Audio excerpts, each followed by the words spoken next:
मध्ये कोर्स केलेल्या आणि BA असलेल्या सौ प्रीती यांना जी खरी ओळख मिळाली ती त्यांच्या रांगोळ्यांमुळेच। रांगोळी काढता काढता त्या पुस्तकाच्या मुखपृष्ठकारही झाल्या आणि आता तर रांगोळ्यांचे पुस्तक सुद्धा त्यांच्या नावावर झाले।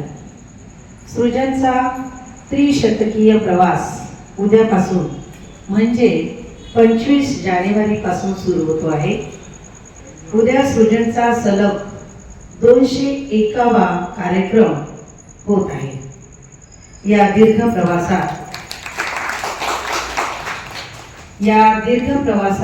157व्या कार्यक्रमापासून त्या रांगोळी काढत आलेल्या आहेत आणि तब्बल 45 रांगोळ्या त्यांनी सृजनच्या कार्यक्रमाच्या विषयाच्या अनुषंगाने काढलेल्या आहेत।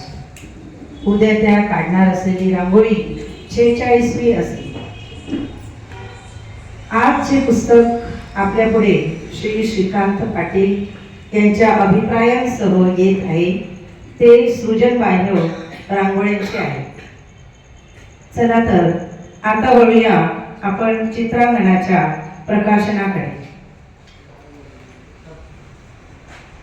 मी श्री श्रीकांत पाटील यांना विनंती करते की त्यांनी पुस्तकाचे प्रकाशन करावे आणि मंचावरील मान्यवरांसह रसिकांनाही विनंती करते की त्यांनी या आनंद उत्सवात सहभागी व्हावे। मीडियातलाच माणूस आहे। नाही मला माहिती आहे।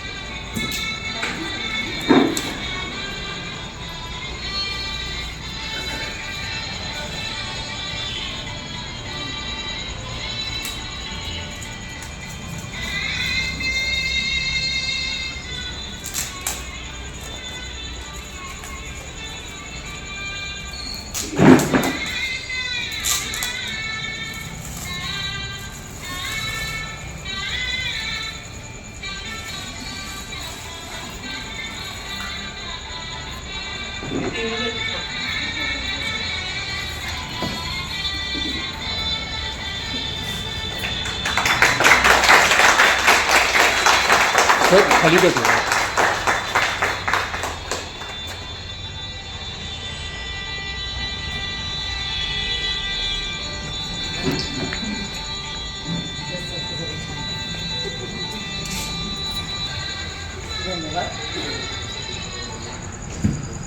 धन्यवाद। प्रकाशनाचा आनंदी क्षण अनुभवल्यानंतर आता उत्सव मूर्तीचे मनोगत आपण ऐकूया। मी सौ प्रीती यांना विनंती करते की त्यांनी अभिव्यक्त व्हावे।